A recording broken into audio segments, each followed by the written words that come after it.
اللهم صل على سيدنا ومولانا محمد۔ ہاتھ جوڑتا ہوں،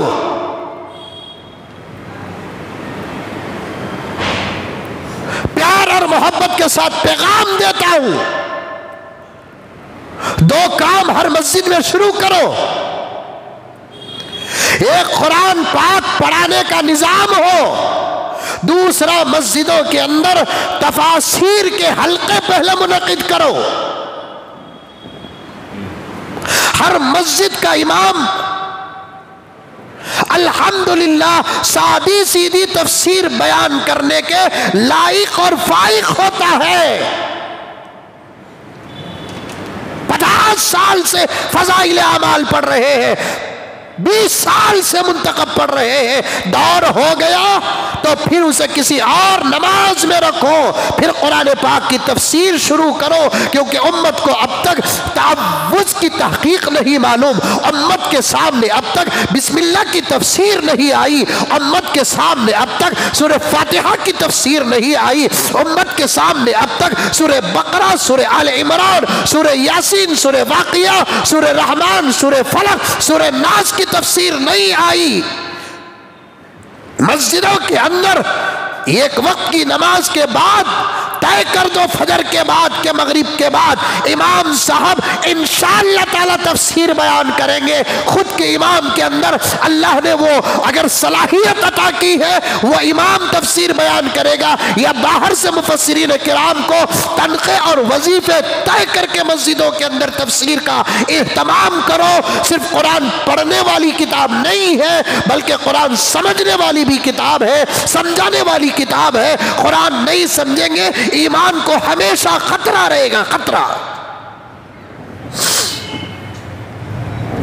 لیکن آج جہالت کا کیا کہنا، ٹوپیاں پہن کر بھی لوگ جاہل ہو گئے، داڑیاں پہن کر رکھ کر بھی لوگ جاہل بن گئے، بڑے بڑے دعوے کرنے والے جاہل ہو گئے۔ میں نے ایک گاؤں کو گیا تھا، زبردست گاؤں ہے، تقریباً 20-25 سے زیادہ مسجدیں ہیں، لیکن وہاں کے علماء کرام پریشان ہیں، وہاں کے علماء پریشان ہیں۔ تمام علماء مل کر میرے پاس آ گئے اور بیٹھے، چائے بسکٹ کا نظام ہوا۔ بیٹھنے کے بعد علماء نے کہا، مولانا ہم آپ سے گزارش کرنے آئے، ایک حقیقت بتانے آئے، ایک حالت بتانے آئے۔ میں نے پوچھا کیا بات ہے، کیا گزارش ہے؟ تو انہوں نے کہا کہ مولانا الحمدللہ ہمارا گاؤں ایسا، اتنی مسجدیں ہیں، الحمدللہ 2-4 مدرسے ہیں، اللہ کے فضل و کرم سے خود گاؤں کے اتنے علماء و حفاظ ہیں، ہم سب الحمدللہ آپس میں متفق اور متحد ہیں۔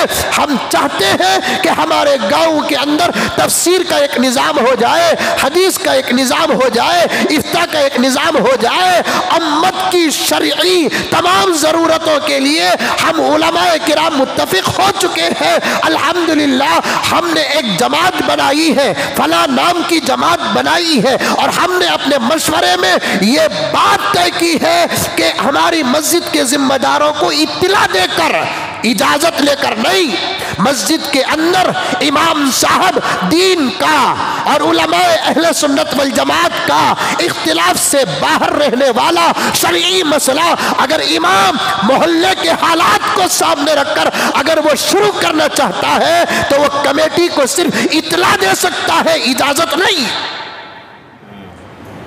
اجازت اس سے لی جاتی ہے جو اس لائن کا ماہر ہو۔ کون سا صدر مفسر ہے بتاؤ، کون سا سیکریٹری محدث ہے بتاؤ، کس مسجد کا ممبر فقیہ ہے بتاؤ، کہ ایک امام جو دارالعلوم دیوبند کا فارغ ہو، ندوہ کا فارغ ہو، مظاہر کا فارغ ہو، سبیل کا فارغ ہو، حافظ قرآن ہو، نحو اور صرف کا ایکسپرٹ اور ماہر ہو، قرآن کی باریکیوں میں غوطہ لگانے والا ہو۔ کون سا ایسا امام ہے بتاؤ جو کسی مسجد کے صدر سے اجازت لے؟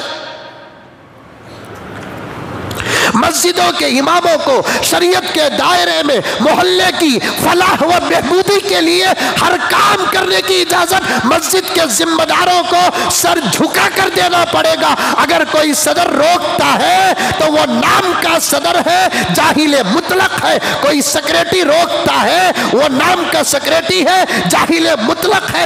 اماموں کو محلے اور محلے کے مسلمانوں کے ایمان کے تحفظ کے لیے، اسلام کے تحفظ کے لیے، فلاح و بہبودی کے لیے اگر کوئی شرعی کام جو اختلاف سے ہٹا ہوا ہو، قرآن کے دائرے میں ہو، حدیث کے دائرے میں ہو، نبی کی سیرت کے دائرے میں ہو اور صحابہ کی سیرت کے دائرے میں ہو، وہ کام کرنا چاہتے ہیں، ہر امام کو، ہر خطیب کو، ہر مؤذن کو اور مسجد کے ہر خادم کو اس کی پوری اجازت دینا پڑے گا، پوری اجازت ملنا پڑے گا، رکاوٹ نہیں۔ بلکہ مسجد کے یہ جو خطیب صاحب ہوں گے، یہ جو امام صاحب ہوں گے، وہ صرف کمیٹی والوں کو اطلاع دیں گے کہ ہم الحمدللہ کل سے بخاری شریف کا درس شروع کرنے والے ہیں، کل سے مسلم شریف کا درس کسی نماز میں شروع کرنے والے۔ سامنے ایک آدمی ہی بیٹھا ہے، کیوں؟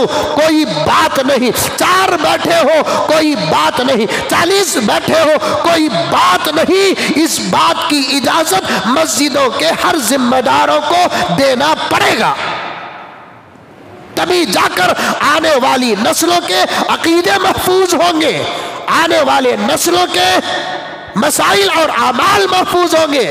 لیکن کچھ شرائط ہے۔ کیا شرائط؟ کہ بیان کرنے والا، تفسیر کرنے والا، حدیث بیان کرنے والا وہ کسی مستند مدرسے کا فارغ ہو اور وہ اپنے مدرسے سے، اپنے اساتذہ سے اجازت یافتہ ہو۔